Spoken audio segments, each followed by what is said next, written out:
మొత్తం వెహికల్ పోయినది మొత్తం ఆటోలో పంపిస్తారు. మొత్తం ఆటోలో పంపిస్తున్నారు.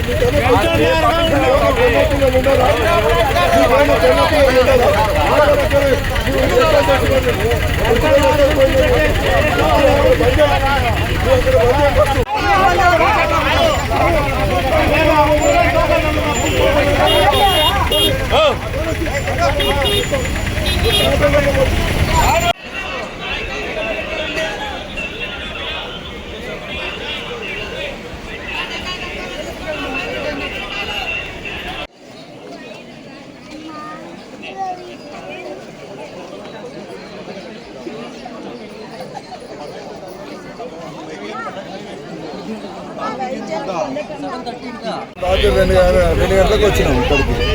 ఏ ఊరు మీదే? పెబ్బేరు, వనపర్తి డిస్ట్రిక్ట్, తెలంగాణ. ఏం జరిగింది? ఏం జరిగింది? ఇక అప్పటి నుంచి ఇక్కడ నిలబెట్టిన ఆటోలలో కాడికి వదిలిపెడుతున్నారు జారికి.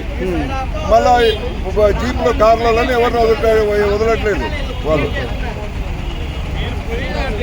ఆపినప్పుడల్లా వాళ్ళు ఏం చెప్తున్నారు, ఆటోలో వదిలినారు మళ్ళీ బంద్ చేస్తున్నారు. అది అవతల ఉన్న వాళ్ళు మళ్ళీ ప్యాసింజర్ ఎక్కించుకొని వెళ్ళిపోతున్నారు. వాళ్ళు మళ్ళీ యథావిధిగా వాళ్ళ కమిట్మెంట్ ఉంటుంది ఆల్రెడీ వాళ్ళ దగ్గర. ఆటోలకు ఇక్కడ ఉన్న ట్రాఫిక్ వాళ్ళకు. నా పేరు మధుబాబు అండి. మేము చిలకలూరుపేట నుంచి వస్తూ ఉన్నాము. జిల్లా అదే పల్నాడు జిల్లా అయిపోయింది. ఇప్పుడు మేము ఒక 5 గంటలకు ఇక్కడికి వచ్చాము. కానీ చూస్తేనేమో ఇక్కడంతా మరి ఏమైందో తెలియట్లేదు. భక్తులకు చాలా అసౌకర్యంగా ఉంది ఇక్కడ. ఇలా అయితే మరి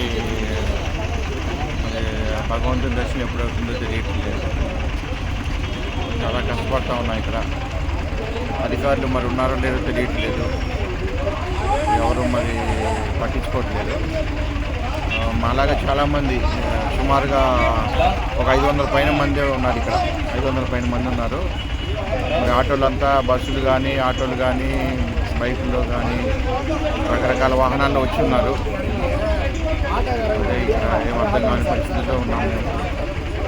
దయవుంచి ఏదన్నా మాకు హెల్ప్ చేస్తారని ఆశిస్తున్నాం. కృష్ణమూర్తిని బెంగళూరు నుంచి వచ్చినాము. నైట్ 1 గంటకు వచ్చింది. ఇక్కడ సెంటర్లో తగులుకున్నాం. బొరి ఆటో వాళ్ళు వదులుతా ఉన్నారు. మమ్మల్ని కారణం వాళ్ళని ఎవరిని వదలలేదు. ఇలా వదిలేసి మేము వెళ్ళిపోతాం. మాకు తిరుపతి వద్దని. ఎందుకు సార్ తొందరపడుతున్నా? పిల్లలు ఉన్నారు సార్.